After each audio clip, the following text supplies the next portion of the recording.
हिंदी भाषेवरून खासदार संजय राऊत यांनी मुख्यमंत्री देवेंद्र फडणवीस यांच्यावर निशाणा साधलाय। केंद्र सरकारच्या दबावामुळेच फडणवीस सरकारने याविषयीचा अध्यादेश काढल्याचा आरोप राऊतांनी केलाय। मराठीचा मुद्दा पाडण्याचं काम सरकार त्या दबावामुळेच करत असल्याचा आरोप सुद्धा राऊतांचा आहे। भाजप उद्धव ठाकरे यांच्या बाबतीत चुकीची विधानं करतंय, भाजपकडून गैरसमज पसरवणारी माहिती देण्यात येतेय असंही राऊतांनी म्हटलंय।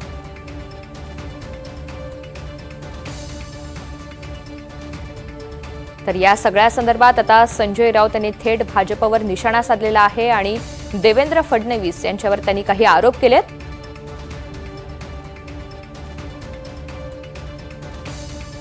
जीआर कोणी काढला?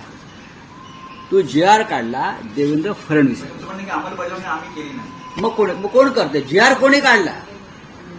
सरकारी अध्यादेश कोणी काढला? हे बघा, राष्ट्रीय शैक्षणिक धोरण 2020 संदर्भात स्थापन केलेल्या डॉक्टर रघुनाथ माशेलकर समितीच्या कार्यगटाचा अहवाल बरं का मंत्रिमंडळाच्या बैठकीत सादर करण्यात आला।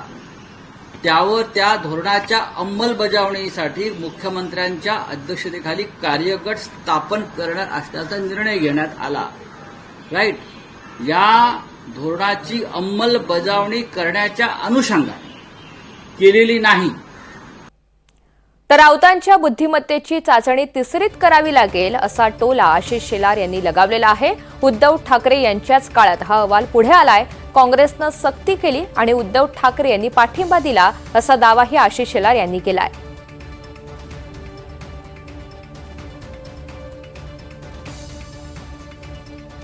यांच्या बुद्धिमत्तेची चाचणी इयत्ता तिसरीत करावी लागेल। हा अहवालच मुळे आला उद्धवजींच्या काळामध्ये। राष्ट्रीय शैक्षणिक धोरण याच्या कारवाईची सुरुवात राज्यामधली उद्धवजी मुख्यमंत्री असताना झाली आणि त्यामुळे उद्धवजी आता पळ काढू शकत नाही। संजय राऊत त्यांना पडद्याआड टाकण्याचा किती प्रयत्न केला तरी ते पडद्याआड जाऊ शकत नाही। आणि त्याही पेक्षा जे काँग्रेसने हिंदी भाषा सक्ती 5वी 6वी 7वीच्या विद्यार्थ्यांना लावली, उद्धवजींनी ती पुढे चालू ठेवली।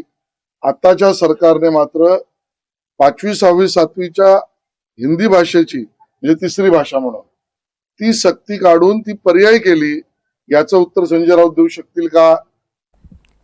तर संजय राऊत यांनी टीका केलेली होती आणि त्यावरून आता आशिष शेलार यांनी त्यांना जोरदार प्रत्युत्तर दिलेलं आहे। राऊतांच्या बुद्धिमत्तेची चाचणी तिसरीत करावी लागेल असा टोला त्यांनी लगावलाय।